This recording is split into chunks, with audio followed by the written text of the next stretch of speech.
What is up? What is up? What is up, guys? Welcome back to our channel. Welcome back to another video. We're at Joe's Garage. We're back on the Vespa. I actually have an intro earlier, but I guess the mic adapter is not plugged in all the way. So all that video just went to nothing. I even told Bomac this morning because he bought the same camera. I told him make sure it's always in. And now look what happened. All right, so for tonight's video, we're gonna put in a new horn. PIAA. PIA. Shout out to Kuya JR for taking it back fresh from the Philippines. So this is what it looks like. Yep. 1 and 2. I guess it's high and low. So this is the horn that was on the Sprint that we picked up, and I liked it. All right, so right now we're just taking everything off. We took off this so we can mount the horn, and then I have another part here, the Zilioni, what's this, the grocery hook. So I have this for a while, but we never get the chance to put it. So today, and since we're taking it off, we should put it now. We have English vlog today because we're at Joe's Garage. So let's go. A little too much. See, we're at Jody's Garage. Look at that. It's what? Is this Christmas present for you? Yeah, Christmas present from the wife. Yeah, is it the right spelling? Hell yeah, it's the right spelling. Better be. Let's wake up the neighbors. So Joe just bought a GR Corolla and put in a new exhaust. This is loud. I heard it already on the video though.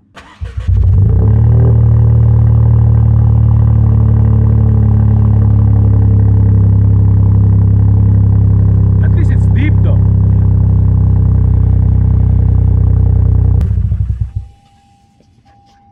Yeah, that's loud. Is it droning inside or no? Like 65, 70? So not really. I No? mean, only when you get on it does it get kind of loud. But if Yeah. you're like at Like cruising speed, it's yeah. not bad. As long as it's not drony, that's okay. Yeah. But it's loud. Good evening, neighbors. So now, Kuya Jody is trying to mount it up. Come on, Vespa. Why did you make it too tight in here? For real? Oh, why did God give me big ass sausage paws? That too. So this one came with the harness. A relay, a fuse. I guess it's better that way. Yeah, anytime you do electrical, it's best to have a relay and a fuse. Yeah. Because horns require high voltage, Yeah. so you need a relay. Because if you hold it too long with the stock one, it might pop the fuse, no? Oh yeah. Yep. But the reason why the fuse is there is to protect the rest of the wire. Yeah. So this one, yeah, from Oni Moto, they sent the horn with the harness kit. I think they paid 1,000 pesos. So check them out. Because there's more cheaper horns, but it's like 400, 300. I'm not sure if it's a what you call that? A copy. So this one I think it's original. So that's good. All right, it's somewhat mounted. it's there. I don't know if you can see it. That's one, and where's the other one? Right above it. Right there. There's two. There's 1 and 2 right there. So that's the hardest part, I guess, mounting it because it's super tight, right? Yeah. So No room. good thing he likes tight spaces. He's pretty good at it. Earlier he just closed his eyes and it's good. All right, so we have 1, 2, 3 fuses blown. So we learned the lesson today. So I guess because Vespa is metal, so the terminals of the horn should not touch the body or any metal. It's making the fuse pop. So we have to call Onimoto, where we got the horn, to figure it out. Good thing it's business hours there, and they answered. They told us what to do, and now we should be good because we're about to button up everything. When we tried it, it popped the fuse again. Jody's Garage got it. All right, finally done. It's working now. Sound check.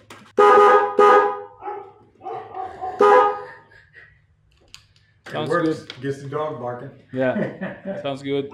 Thanks to Jody's Garage. Now let's go home. And it's up. Jody's Garage.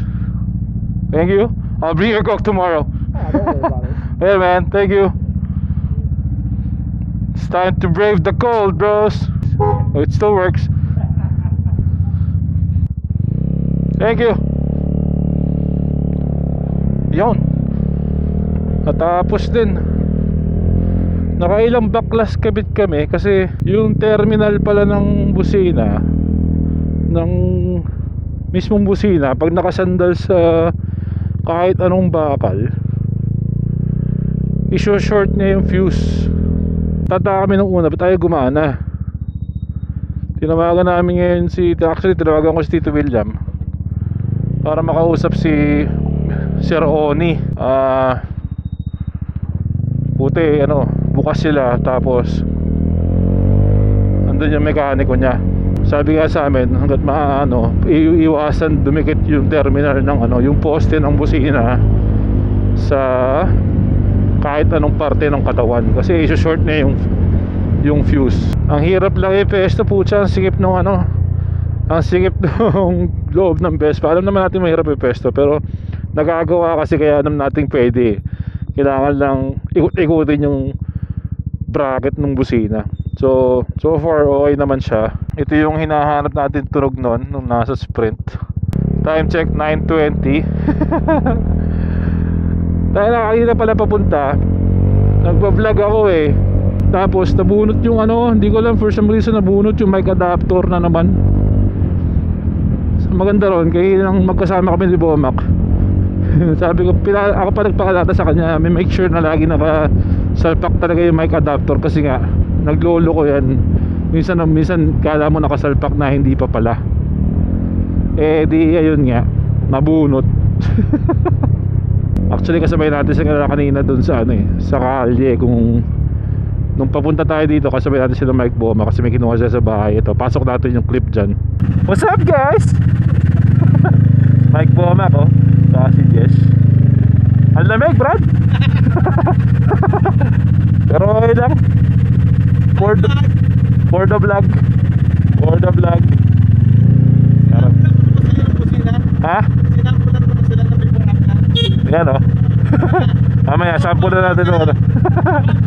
Hop hop hop. Yung pala salta ako ng salta kanina. Pucha, wala pala ako nare-record. So yun nga, sabi ko dun kanina na papunta dito, ngayon lang rin nakapag Vespa. Huling gamit ko to nung pinagkasakupan ng New Year. Kasi nga medyo malamig. Pag itong Vespa gamit namin, malamig. Pero pagka yung multi, siyempre may windshield, kahit paano mainit yung makina. So more on multistrada kami. Kaya nang umaga nag-ride kami na Mike Boma kasama si George, tsaka si Eva, yung katrabaho namin, tsaka daddy niya. Freeway gaming na lang tayo. Oh, ganda ng busina natin guys. Kaya lang ang pinuntahan niya namin is Red Rock. Dali lang kasi kailangan natin lumabas agad sa unang exit.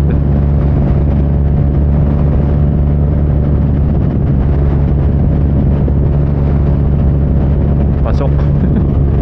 So yung pinuntahan natin kanina, Red Rock Ride. So hindi na ako nag-vlog kaninang umaga kasi baka magsawa kayo sa Red Rock. Pero baka yun, alam ko meron vlog si Mike Bomac na papasok. So kaninang umaga multistrada gaming tayo. Yun, puta may busina boy. So sabi nga ni BSR, dito sa Amerika nagpapalit lang ng busina Pilipino lang din. Kasi hindi naman masyadong gamitin ng busina dito talaga sa States. Dito pagka nabusinahan ka, medyo katangahan na yung ginawa mo. Or sa stoplight pagka yung mga nagse-cellphone, tapos go na pala, ayaw pa kumandar, yan yung mga nabubusinahan dito. Pero bihirang-bihira yun, bihirang-bihira. Again, shout out to Kuya Jody. So half of this vlog will be English, half will be Tagalog. Siyempre pag nandun tayo, kailangan English para naiintindihan na siya sabi natin, di ba? Kaya lang ngayon, pauwi na, Tagalog na tayo, puta, ubos na yung English ko guys eh. Medyo nakailang baklas kapiting kami ha. Ayan. Kaya nagtagal eh, kasi nga pumuputok yung fuse. Noong unang baklas namin, di inayos na. Pagbalik, pumutok na naman. Tapos ganoon din, pangalawang balik, testing, bago namin i-screw lahat, testing, pumutok na naman yung fuse. Putya, nakatatlong fuse ata kami. Hanggang sa inurong-urong ulit yung busina para nga hindi tumama sa kahit anong bakal. Okay. Magana pa siya guys. Ngayon lang ulit tayo nagkaroon ng Vespa content. Kahit malamig, namimiss ko na rin mag Vespa, okay lang. Actually ngayon hindi, okay lang yung lamig. Kasi naka ko parang 3 layer. Isang parang long sleeve na dry fit, hindi naman dry fit, parang thermal. Tapos hoodie, as yung airbag ko, tapos leather jacket. Sa kamay okay lang, naka leather gloves tayo. Hindi siya ganoon kalamig, okay lang. Carry mag-ride. Sabi ni Kuya Jody, hindi ko na ulit gagawin yan, sabi niya ganoon. Kasi yung kanya, yung busina niya, isa lang, pero malaki, parang mini sound bomb na napagkasa niya doon. Sabi niya, mas nahirapan pa ako ikabit dito sa yung 2 busina kaysa doon sa isa lang na malaki. Sabi niya, okay lang at least natutunan natin. Shoutout din kay Oni Moto, boss. Thank you sa pagsagot at sa pag-alalay. So sa mga magdi-DIY dyan guys, lalo na sa Vespa, pag kinabit nyo yung busina, yung mga poste ng busina ng terminal, huwag nyo patatamahin sa kahit anong bakal, huwag nyo pasandalin, puputukin niya yung fuse. So buti na lang yung businang nakuha natin is may relay na and may fuse na, so hindi na apektuhan yung busina, or diba, yung fuse muna ang unang puputok bago manira ng iba. Miss ko mag Vespa. Pag nagkakayanog Vespa, nagkakatama rin kasi dahil nga malamig eh. Pero pag ganito, kaya naman boys. Kaya tayo mag-ride. Kailangan nyo lang kayo magkapal-kapalan nyo lang yung damit nyo. Talaga, mga ilang patong. Tapos kanina sa Red Rock ride, hindi na nga ako nag-vlog, in-enjoy ko na lang yung ride. Kasi kanina ko lang na-testing yung goma natin ayun sa multistrada, sa Twisties. And so far so good. So far so good.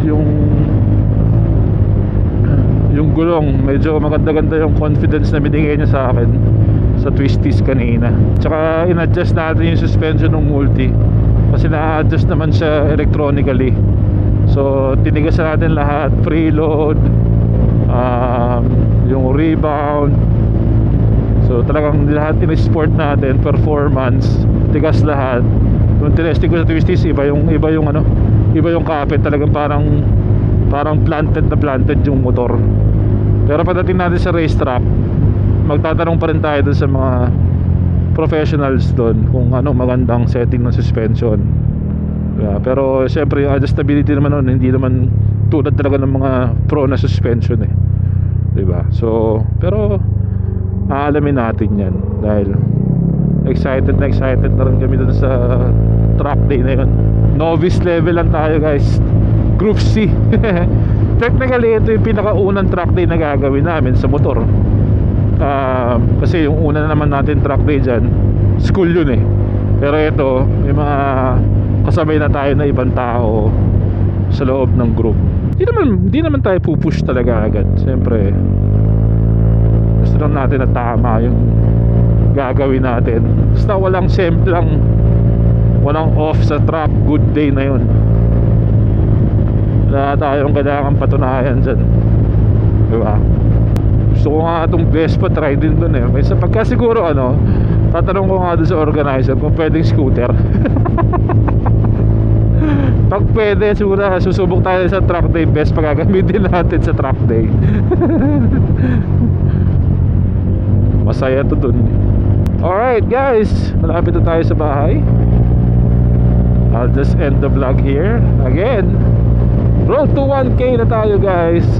Parang 807 na tayo ngayon currently. And congrats pala Mr. Soprano, congrats sa iyong Super 4, a very iconic CB400 Super 4. Ganda tumunog nun, very iconic. Alam mo pagkain ng dumadating talaga eh, or pagkain ng humahataw. Pag pumupunit yun, alam mo na, uy, Super 4 yun diba? So panoorin niyo yung vlog niya. Congrats again sa'yo boss, Ninong.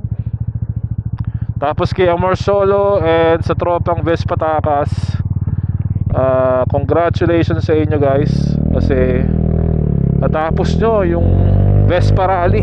Ayos yun, sarap nun. Hindi ko pa napapanood yung vlog ni Amor ngayon lang, actually kaka-upload lang niya kanina lang eh. So pag uwi natin ng bahay, papanoorin natin yan. Pero congratulations sa inyo, kay Mighty EPs, sa lahat ng sumali sa Vespa Rally guys. Congrats, sarap niyan. Sana maranasan din natin yan minsan, diba?